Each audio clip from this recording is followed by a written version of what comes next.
সহকর্মী শম্পা বিশ্বাস যুক্ত হব তার সাথে। শম্পা, জানাবেন যে আমরা গতকাল পর্যন্ত দেখেছি উৎসুক জনতা ভিড় করে থাকেন মাইলস্টোনের দুর্ঘটনা কবলিত স্কুলটির চারপাশে।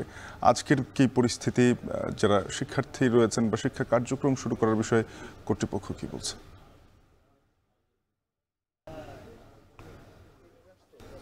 শাফিন, আজও স্কুলের চারপাশে উৎসুক জনতা ভিড় করেছে এবং অনেকেই আমরা দেখেছি যে গেটের বাইরে থেকে ভিডিও করতে এবং স্থির চিত্র ধারণ করতে। সেই সঙ্গে জানিয়ে রাখি, অনেকে আমরা দেখেছি যারা এসে ভেতরে ঢোকারও চেষ্টা করেছে, তবে সবাইকে ঢুকতে দিচ্ছে এমনটাও নয়। বিশেষ করে যারা গণমাধ্যম কর্মী আছেন এবং সেই সঙ্গে এখানে যারা এই কাজের সঙ্গে যুক্ত আছেন, দুর্ঘটনার সঙ্গে সেই উদ্ধার কাজের সঙ্গে যারা জড়িত আছেন, তাদেরকে এই ভবনের ভিতরে ঢুকতে দেওয়া হয়েছে। তবে স্কুলের শিক্ষা কার্যক্রম চালুর বিষয়ে যদি জানাই, স্কুল কর্তৃপক্ষ আজকে এবং আগামীকালকেও এই ভবনে শিক্ষা কার্যক্রম চালু রাখবে না। তবে তারপরে কি পরিস্থিতি হবে সেটি নতুন করে বিজ্ঞপ্তির মাধ্যমে জানানো হবে। গতকালই স্কুল কর্তৃপক্ষ জানিয়েছে যে রবি এবং সোমবারে শিক্ষা কার্যক্রম বন্ধ থাকবে। এরপর পরবর্তী নির্দেশনা তারা আবার বিজ্ঞপ্তি আকারে জানিয়ে দিবে। এই মুহূর্তে এখানে নৌবাহিনীর একটি টিম কাজ করছে। তারা এই বিধ্বস্ত ভবনের ভিতর থেকে নানান রকম তথ্য উপাত্ত সংগ্রহ করার চেষ্টা করছে। সেই সঙ্গে তাদের সঙ্গে আরও বাইরের বেশ কিছু লোকও কাজ করছে। কেউ কেউ সেখানে স্কুল কর্তৃপক্ষের লোক রয়েছে এবং সেই সঙ্গে নৌবাহিনী, বিমান বাহিনীর পুরো টিম সেখানে কাজ করছে। এবং আমরা দেখেছি যে আকাশ হালকা মেঘলা আছে, কখনো কখনো খানিকটা বৃষ্টিও পড়ছে, কিন্তু তারপরেও তাদের এই কার্যক্রম থেমে নেই এবং ভিতরে আমরা বেশ কিছু মানুষের উপস্থিতি লক্ষ্য করেছি। সেই সঙ্গে যারা বাইরে আছেন তারাও অনেকে ভিতরে ঢোকার চেষ্টা করেছেন।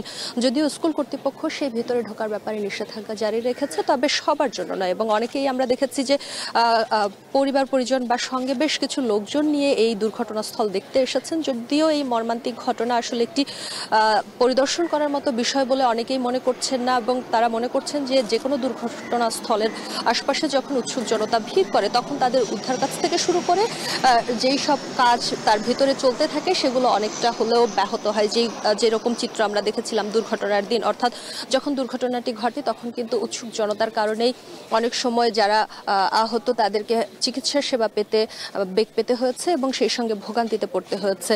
আরও একটি বিষয় নিয়ে প্রশ্ন তুলেছে সাধারণ মানুষ, সেটি হচ্ছে যে বাংলাদেশে যে জরুরি স্বাস্থ্য সেবা পাওয়ার যে বিষয়টি রয়েছে সেটি অনেকটাই এখানে ধীরগতি হয়। এর অন্যতম কারণ হচ্ছে উৎসুক জনতা। সেই সঙ্গে যখন কোনো দুর্ঘটনা ঘটে তখন আশপাশের মানুষের সহযোগিতার থেকেও যেন তাদের কাছে মুখ্য হয়ে ওঠে ফোনে ছবি তোলা বা সেই ঘটনার বিস্তারিত অন্যের কাছে তুলে ধরার জন্য সেটি তাদের কাছে অনেকটা একটি কাহিনী বলার মতো ঘটনা হয়ে দাঁড়ায়। ফলে এইসব কাজ থেকে সবসময় কর্তৃপক্ষ বিরত থাকার আহ্বান জানিয়েছে। সেটি তারা এখনও জানাচ্ছেন যেন এই দুর্ঘটনাটি আসলে একটি মুখরোচক ঘটনায় পরিণত না হয় এবং এই হৃদয়স্পর্শী ঘটনাটি যেহেতু পুরো দেশকে নাড়া দিয়ে গিয়েছে, ফলে সেটি যেন মানুষের হৃদয়ে আসলে জায়গা করে থাকে এবং এরকম দুর্ঘটনা যেন ভবিষ্যতে না ঘটে, এমনটাই তারা আশাবাদ ব্যক্ত করেছেন। সেই সঙ্গে আমরা এখনো পর্যন্ত স্কুল কর্তৃপক্ষের সঙ্গে কথা বলতে পারিনি, তবে আমরা চেষ্টা করব কিছুক্ষণের মধ্যে তাদের সঙ্গে কথা বলতে। যদিও স্কুল ভবনের মধ্যে আমরা বেশ কিছু